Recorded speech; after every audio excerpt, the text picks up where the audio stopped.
All right, I'll call us to order.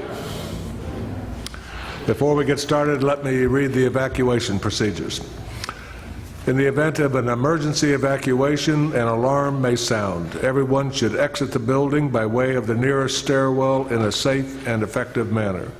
If the nearest stairwell is blocked by smoke, use the other stairwell. Do not use the elevator. Once you've reached the main floor, follow the exit signs to exit the building and quickly proceed away from the building. Please be mindful of others evacuating and of emergency vehicles. That said, let's approve the minutes, and then we've got an item to add to the agenda. But you have the minutes from last month's meeting. They were in your packet. Any additions or corrections? We have a motion and a second. All in favor signify by saying aye. Aye. Opposed, like sign. Minutes are approved. You've got an item that was on your desk. Doug would like to add this to the agenda tonight. It's a simple lot line movement. Any objections to adding it to the agenda? If there's no objections, can I have a motion to add it to the agenda? We have a motion and a second. All those in favor signify by saying aye. Aye. Opposed, like sign. We'll add the item down at item D under 7D, preliminary and final plats, major subdivisions. That'll be the third item under D.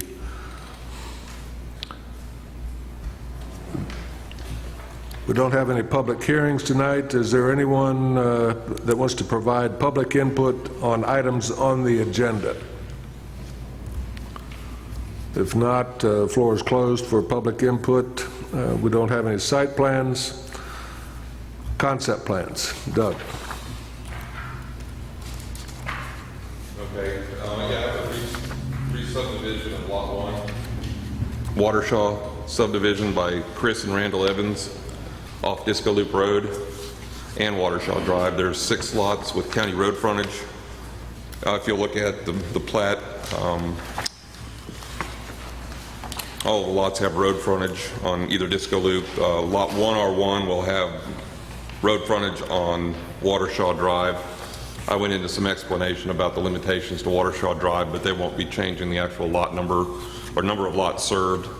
That's actually a depression on lot 1R1, and so that's why that lot is so much bigger. We checked site distance on both roads. There's no issues at this time. A full preliminary plat will require additional information that hasn't been provided. Will require soil information as well as a drainage plan. But other than that, I don't really have any concerns. Just wanted to bring it to your attention. This item does not require any action by the Planning Commission. But if you have any questions or want to just discuss the item, we can do that. Anyone have any comments or questions? Bruce, Commissioner McClellan. On the rear of lot 2, you got a lake access easement for lot number 1. Is that for supposedly for all 6 lots then? That'll be up to them to decide. If they do, they won't have an access. Yes. They need to be across 1R6, I suppose. That's correct. And then Fort Lyden Lake spelled wrong. Okay. Any additional comments on the concept plan? It does not require any formal action. If not, renewal of preliminary plat for lots 1 to 28 Grace Crossing subdivision.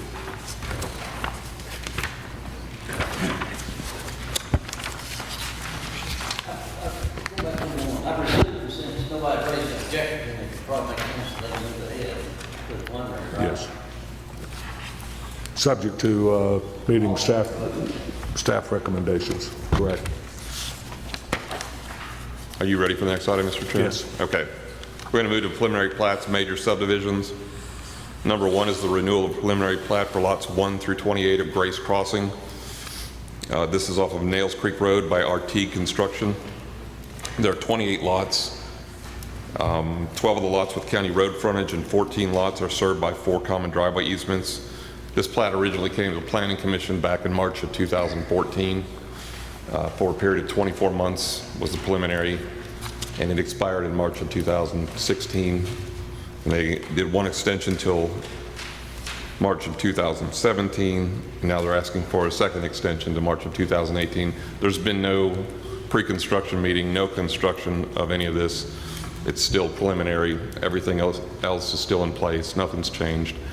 I would like to mention that all of the lots that you see along Nails Creek Road will have driveway access off the 4 common driveways only. So there'll be no additional driveways coming off of Nails Creek. Okay. Any questions or comments? I think I asked this before, but the lots that are fronting on the easements will not have access to the easements on the rears too, will they?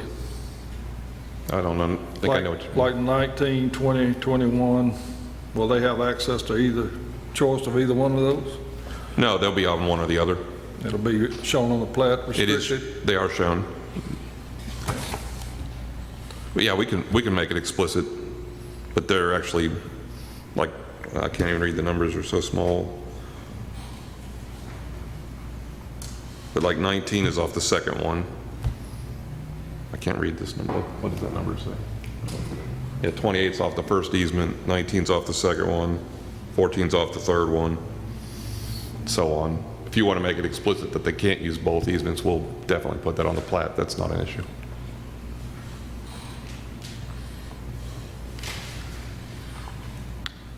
Bruce, do you have anything further? Do you want to make that part of preliminary plat, an additional item under the subject 2 items? Bruce, do you want it included on the plat?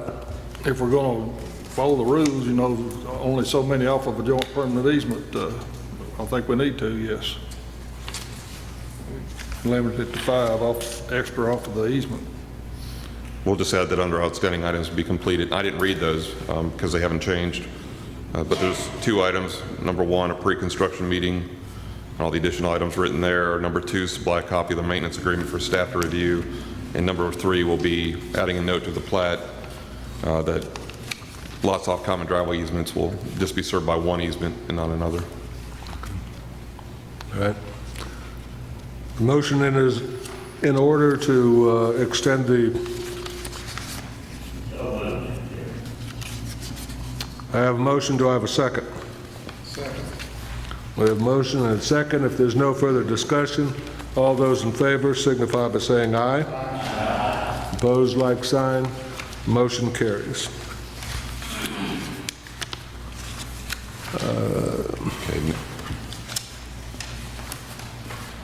Doug? It's item D1. Yep. Preliminary and final plat, major subdivision. I have the Heron property by Matt Heron off Happy Valley Road. There are 3 lots, 2 served off a common driveway easement and 1 with county road frontage.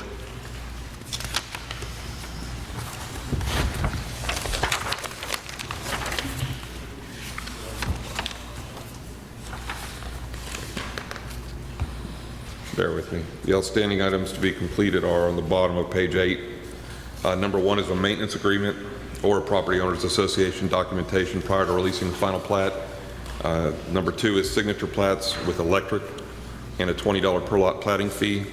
There's also a portion in here where if you look at the plat with me, below lot 9 you'll see the Drummond property, and the Drummond property actually has an easement across the Heron property. They use that same access, and they have a paved driveway.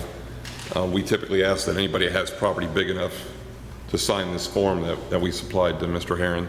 I spoke to Mr. Drummond. At the time he hadn't signed the form, and he said he didn't have a problem signing it, that he would sign it. I can't confirm whether he has or has not, but Mr. Heron and Mr. Drummond were working out some other stipulations they're going to put into the maintenance agreement and to satisfy Mr. Drummond, so I don't think it's going to be an issue. But I also wrote in here in the past, in every single case where someone has come in to get the final lots on a common driveway, you approve them on a first come, first served basis, which is what you would be doing here. And the way I look at it, if you'll follow me here, lot 8, lot 9, and Drummond will be the 3 lots exclusively off the easement. Lot 7 actually has road frontage. So there is still an opportunity to divide this into one more lot in the future. Any questions or comments? I have a motion to approve. And a second. All those in favor signify by saying aye. Aye. Opposed, like sign. Motion carries. Retreat at Butterfly Gap. Yeah, this is Phase 2 by Mike and Becky Johnson off Butterfly Gap Road. There are 3 lots served off a common driveway easement.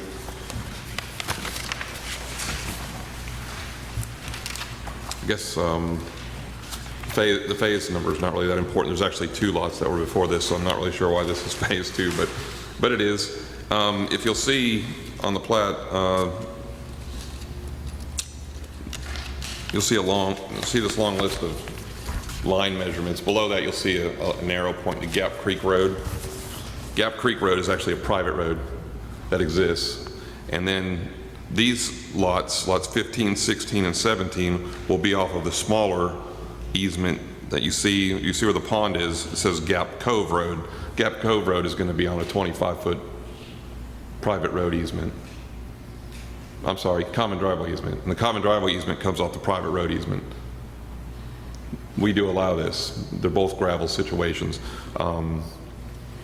Gap Creek Road is an 18-foot wide gravel road, and then the common driveway will be a 10-foot wide gravel road, which it already is. It's actually wider than that, so it already meets our standard. And I wanted to mention one thing. Our common driveway standards require that the entrance to a common driveway be paved. I wrote that in here. But in this particular case, there's no sense to pave it because both roads are gravel. Makes absolutely no sense. And we have waived that requirement in the past. So I just wanted to make that point.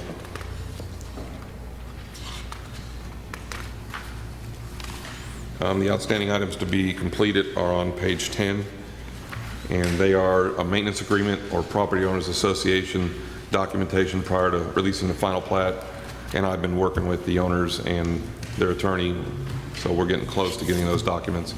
And number 2, signature plats with electric and water certifications and a $20 per lot platting fee, and I believe we actually have the electric and water already signed off. Any questions or comments? Motion to approve, Mr. Chair. Second. We have a motion and a second.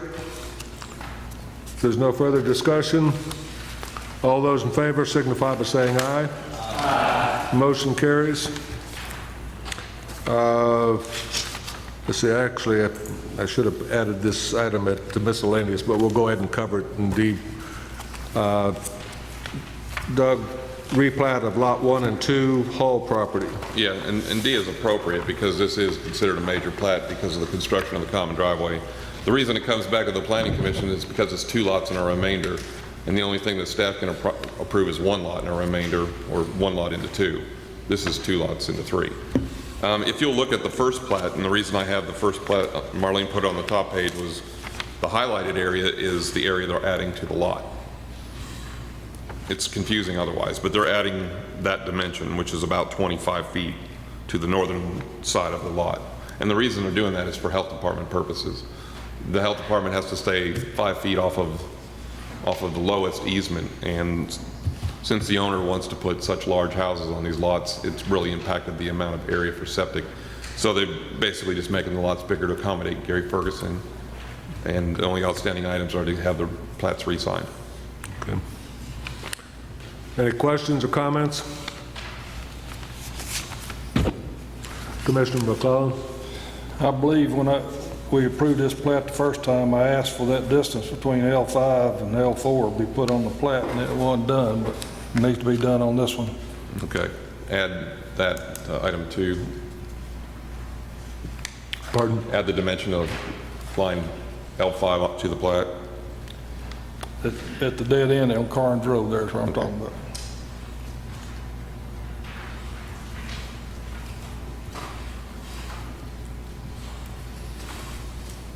Yeah. Okay, you clear on that, Doug? I'm clear. Okay. Do I have a motion? So moved. Second.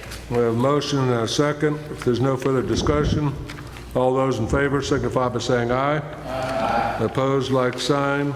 Motion carries with the addition of the one item for items to be completed. Add the dimensions for line 5. Yes. We're on miscellaneous items. Are you ready, Mr. Chairman? I'm ready. Okay. Number 1 is the replat of lots 1, 2, and 4 of Samuel's View by Bob Herron off of Old Niles Ferry Road. This comes back to the Planning Commission for basically the same reason the last one did. They're simply moving some lot lines around. They're making adjustments basically to lot 2 and 1. They're moving a lot line between them. And in order to keep the lot size standard for a 1R1, they have to take a little bit off of 4R1. So I could not approve this without you having to see it. And the only outstanding item to be completed is signature plats. Any questions?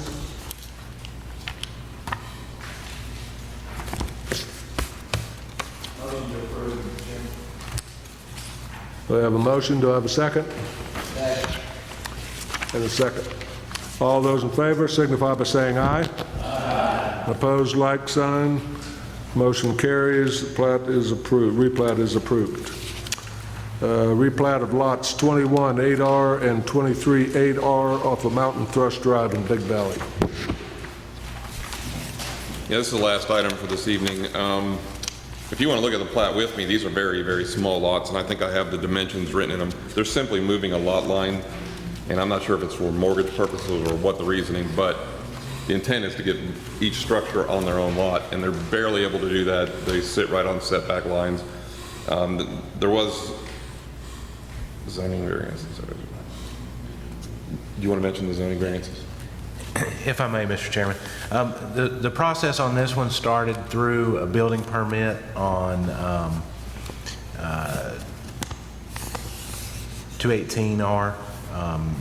And through that process, the BZA, which would have required a variance because of the small setbacks, lack of setbacks entirely.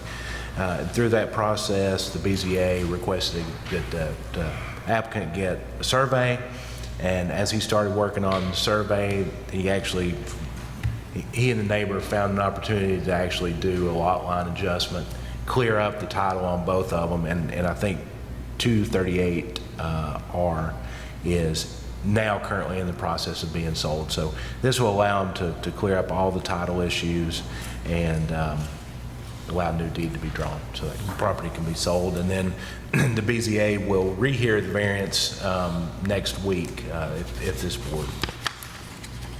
And I'll just go on real quick. One of the lots, 218R, is 2,613 square feet after the line adjustment. The other lot is 3,049 square feet. The reason it comes to the Planning Commission is for variances to minimum lot size. The minimum lot size is 30,000 square feet. So these are 10% of the minimum lot size. In addition, the other variances for setbacks. I want to be clear, though, these are campground lots, and they were established as campground lots. We no longer have those regulations. And as a matter of course, and making these lots actually a little more usable, the Planning Commission has routinely granted blanket variances on these lots. Thank you, Doug. Commissioner McClellan. If I'm not mistaken, Big Valley is on sewer now, isn't it?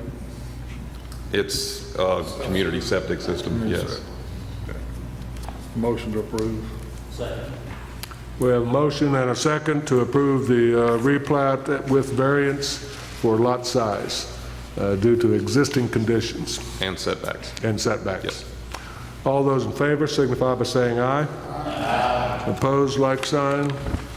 Motion carries. I'm done, Mr. Chairman. Thank you, Doug. Thank you. You did that in record time. I think I did. Director Lloyd. Yeah, no staff reports, but I just wanted to remind you all of, Marlene sent an email to you guys today. It's another one in the series of walkability training that's being put on by TPO and Knox County Health Department and that group. So the next one for elected officials, planning commissioners, et cetera, is going to be at 11:30, Wednesday, May the 10th, Marketplace Room, Knoxville Chamber, 17 Market Square. So this, if you all are interested in attending this one, I believe they're going to feed you if you go to this one. They are asking for an RSVP. So just wanted to bring that to your attention, and that's all I have, sir. All right, I think Marlene sent us an email on that, so if you're interested, what is it going to be, an hour, 2 hours? I didn't read my email. Yeah, I would imagine it's probably a couple hours.